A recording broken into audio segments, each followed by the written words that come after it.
Hi, this is DOSBox Mom, and welcome back to Let's Play Tunnels and Trolls. We're on the Great Road south of the town of Kasar. Came here after defeating a bunch of loonies in the region to the west of us, and the Lord of the Loonies cursed us. Then we found the Hound of the Hedges north of Kasar, and we just got done exploring a sunken tomb just off the road here. But now we've been injured and cursed and we need help.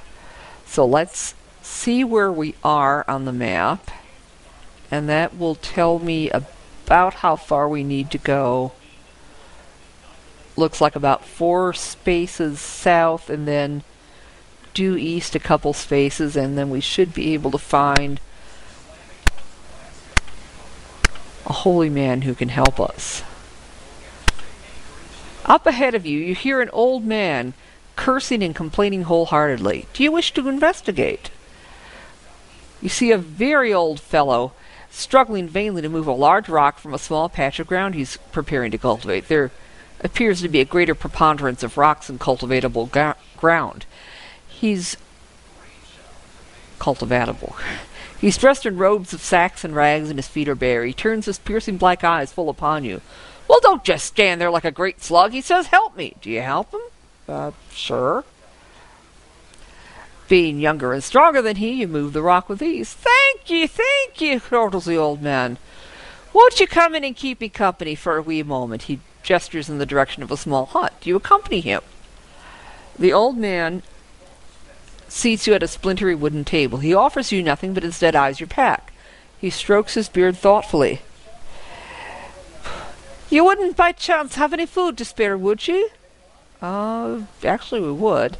The old man gobbles the food happily. Now then, he says, know ye that I'm the holy man of the wood, aye, the very one. Because of your kindness I give you my blessing. He gestures mystically. The holy man looks at you a little closer and shakes his head. Well, he says, ain't ye pathetic and disgusting? Had a run-in with a banshee, did ye? Well, it's going to take more than just a blessing to fix what ails you, but I suppose I can't let you run about uglifying my woods. He begins to gesture in front of your face with his left hand and fixes you with a stare. He mumbles some strange words that you can't quite make out, and the veins in his neck suddenly stand out. His gestures grow more frenzied, and while you're watching his hand bob up and down in front of your face, he hits you in the back of the head with a board he'd hidden in his right hand. When you stop seeing stars, you realize you're your old self again. Now then, says the hermit, you owe me a favor for that one someday. He grins crookedly.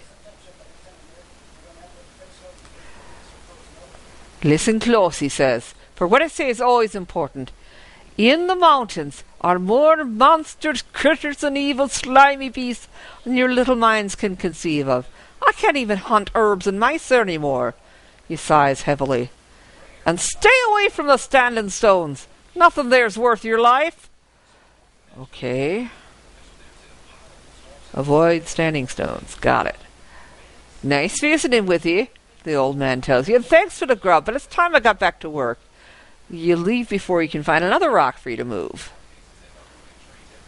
Let's see. Yeah, actually we still... Oh, look. I mean, our luck's still down.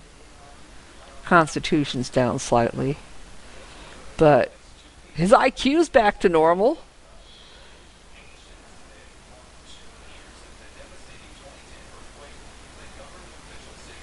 Okay.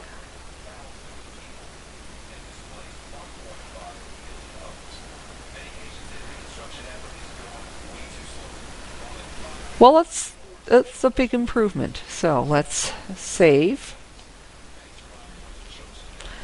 And I think this time we could go to the altar of Zomakarks. But maybe that's what the holy hermit was warning us away from. So let's head back to the road. And check out Kasar. No, I don't want to investigate the hole. You find yourself scrambling. Let's leave. We're leaving.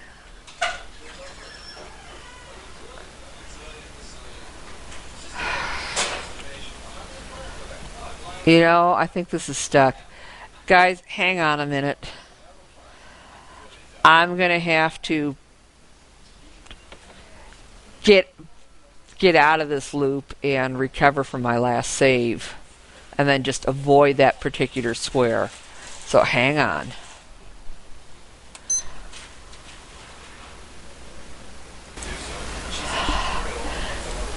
Alright, and we're back. Basically, we just had to stop one square south of that corner and then go catty corner to just avoid the sunken tomb entirely. So let's save that.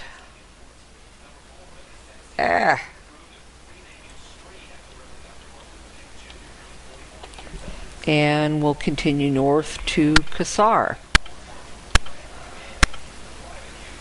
And you've come upon the town of Kasar. It looks as if it has fallen on evil times. As you walk along the darkened streets, you suddenly hear the pounding of hooves, the clatter of wheels, and horses screaming neighs directly behind you. You turn to see 4 enormous horses with blazing red eyes and black plumes on their heads, pulling a massive black coach toward you at breakneck speed. The coachman stares at you through slitted yellow eyes, grinning with a mouthful of sharp-pointed teeth. You can't dodge the carriage. The coach runs over you. And okay, it doesn't seem to have done anything. Oh. Alright, page 82.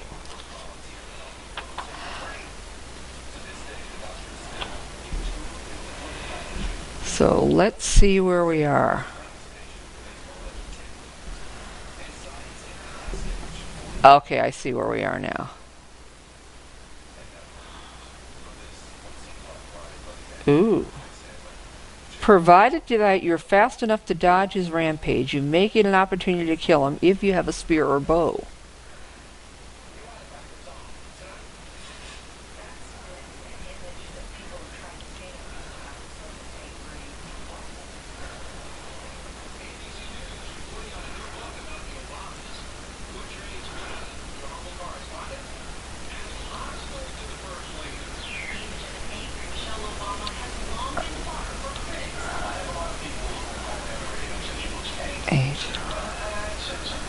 Let's have Yoda equip the arbalest.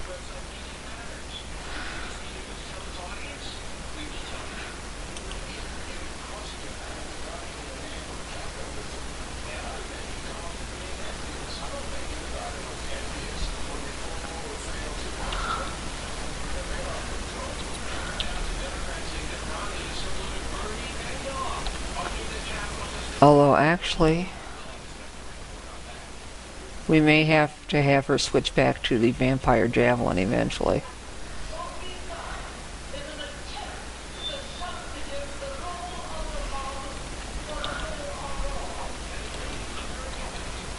But just in case we run into the demon coach again,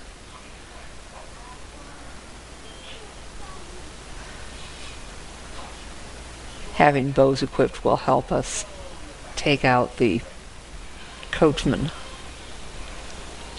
Now, here we go. 3, 2. Okay. Well, let's see if we can get into one of these buildings.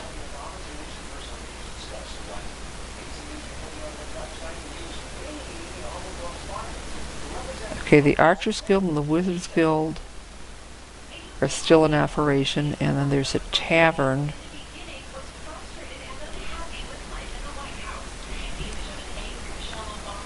Let's check the south side. Like, oh, great.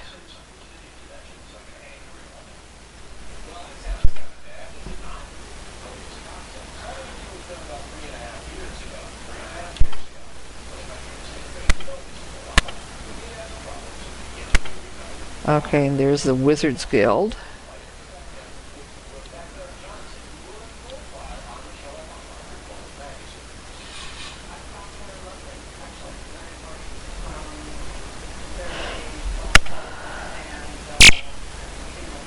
Okay.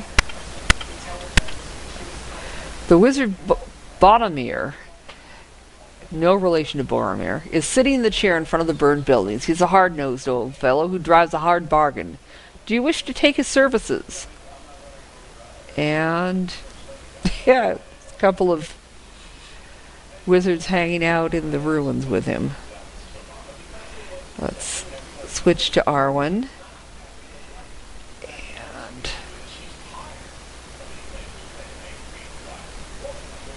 see if there's anything that she can afford to learn.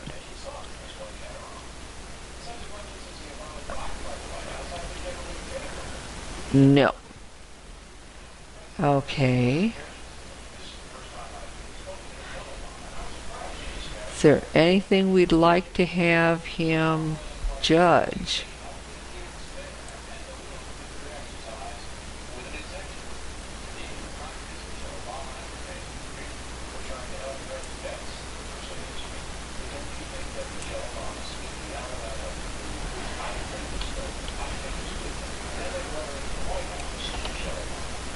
Okay, she's basically the only one who can.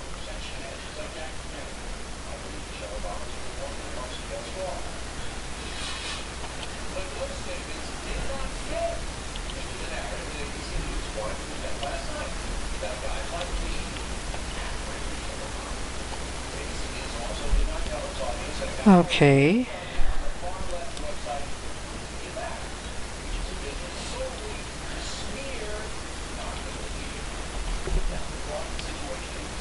The Archers Guild ought to be around here somewhere.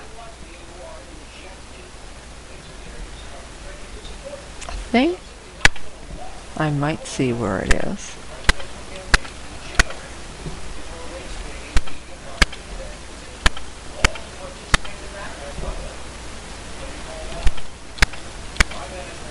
My goodness, an intact building.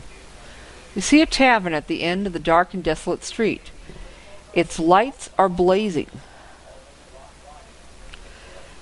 And you can see the shapes of many people through the windows, but the sounds coming from within are strange and inhuman. Ooh, the Half-a-Cat Tavern. The sign above the tavern bears a painting of a well-fed house cat's upper body and the words "the half-a-cat" in common language. The windows are thick and dirty, and you can't quite see the faces of the people inside, but something seems to be very wrong. Suddenly, a skinny youth with big haunted eyes lurches out of the doorway and grasps your hand. "Please," he says hoarsely, "please listen to me a moment, good adventurer." Do you wish to listen to the boy? Sure. "They're all dead," says the boy's eyes widen, staring. "Everyone in there. My own sister. They're cursed undead zombies. Please, you must help them, or they'll be forever damned. If you'll but say to them, 'Why do you walk when you should be sleeping?' they'll talk with you and tell you how to deliver them, as they won't tell me, for my sister fears for my life. Please, at least speak with them." Okay. Well, let's save before we go in. And yeah, okay. Yeah. The Half-a-Cat Tavern is filled with undead zombies. The bartender's pouring drinks. The barmaids are serving and flirting with their dead patrons.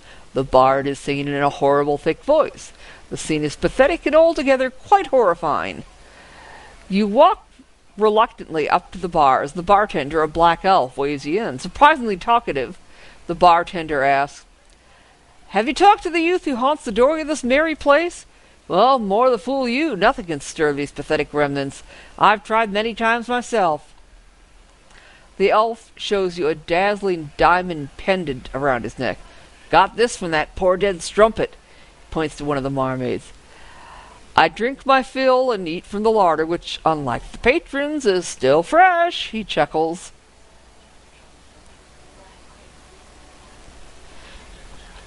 I have all I need. Take what you want, noble adventurers, for this walking meat'll never care.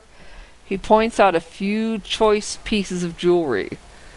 Do you take the elves' advice and raid the corpses, ignore the elf and attempt to speak to the zombies, attack the elf for being such a sleaze, or speak the phrase the street urchin told you? Let's try speaking the phrase the street urchin told us. As soon as you speak the words, the zombies pause and turn to look at you sadly. The bartender speaks. We walk because our souls are held captive, and we cannot rest. All of us here were run down by the demon carriage that terrorizes the streets of this tortured city. Our souls are trapped within its lantern. Destroy the lantern and we'll be free. Do this for us and we'll tell you something of crucial importance to your quest. Go now and best of luck to you. He turns away and the zombies go back to ignoring you. Okay. So that's why we wanted to equip our bows.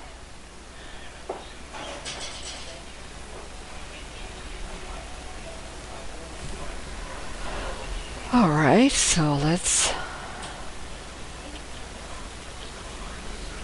save.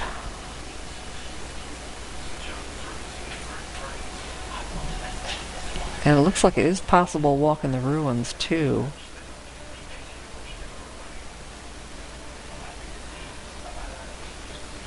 Okay. Ooh. And there's another vampire javelin in the Count's ballroom. Okay, well, let's continue exploring. It looks like it is possible to walk around in the ruins, too.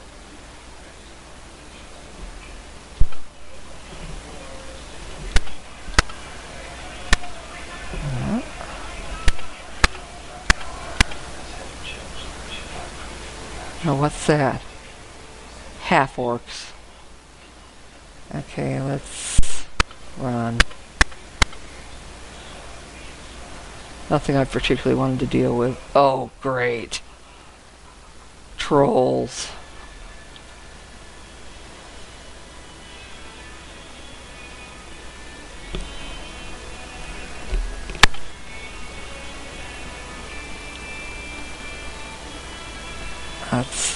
There we go.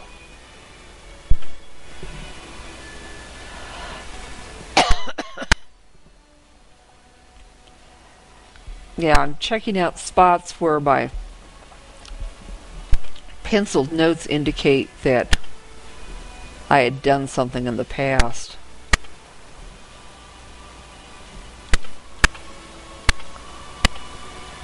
The ruins of an adventurer's guild is here.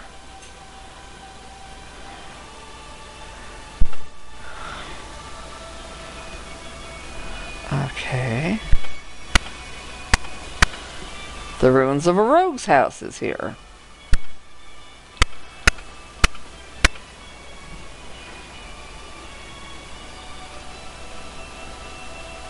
Now,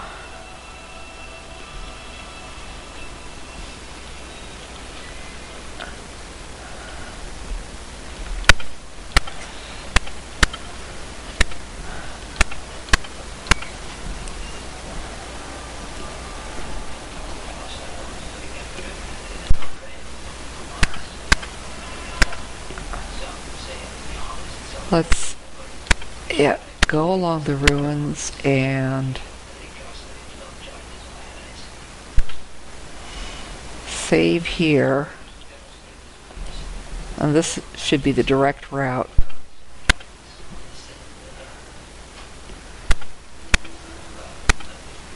Let's see what's here. The Viscount once housed 15 horses here. Now it's a burned out shell. As you are about to leave, you hear a feeble neigh. Do you wish to investigate? In the one remaining intact stall is a skinny half-starved black horse. It looks at you with miserable, bloodshot eyes. Do you put it out of its misery, set it free, or take it with you? Let's take it with us. As you lead the poor beast out of the stall, its body fills out, and its coat becomes glossy. It snorts happily. You feel a pleasant tingling. Not only do you have a beautiful and loyal stallion, but Maya's Tread, the guardian of horses, has blessed you. Ooh. Well, this... I think there's an encounter on the plains south of Kazan where having been blessed by the god of horses will help us. Cool. Okay.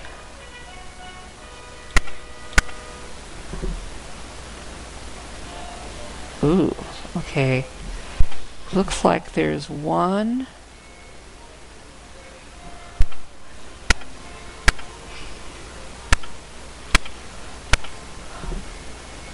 Okay. Yeah, my notes say that something happened there before, but apparently not this time.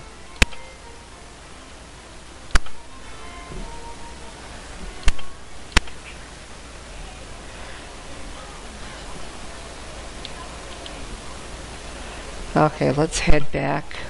Oh, now what? Trolls, let's run. I don't particularly want to deal with that. And some more combat. Some more half-orcs.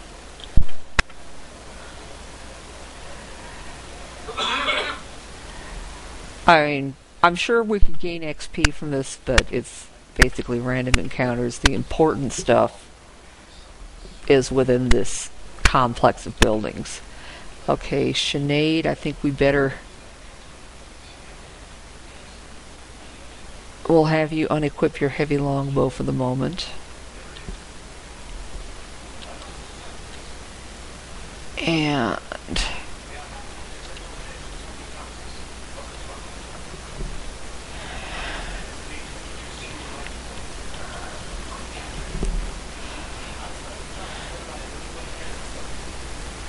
Okay, let's go through the... You stand at the open doorway of the abandoned manor of Viscount Yurdford. What you can see of the entryway is dusty, and some of the once opulent walls are burn-scarred. The entryway is dark and smells of mold and decay. You have spotted approximately 25 blood dipper mosquitoes on the walls and ceiling. Do you sneak into the next room, sneak back out the door, or attack the mosquitoes? Oh, let's see.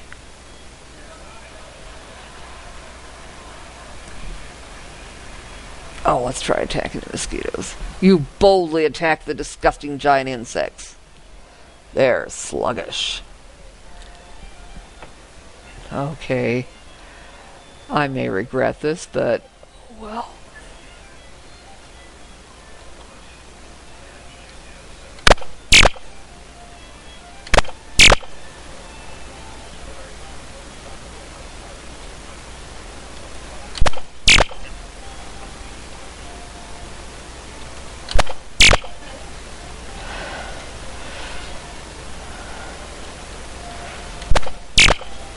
Oh, I didn't mean to use that. Oh, crap.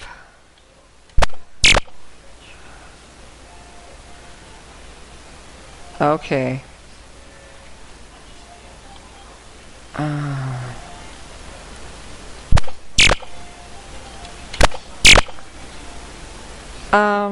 I think we're going to have to reload this battle. Because I don't think there is a vampire in this town. I did not want Sinead to use the vampire javelin just yet. Okay, well, we'll come back to this in the next episode and see if we can find anything else interesting in the Count's mansion in the next episode. See you then.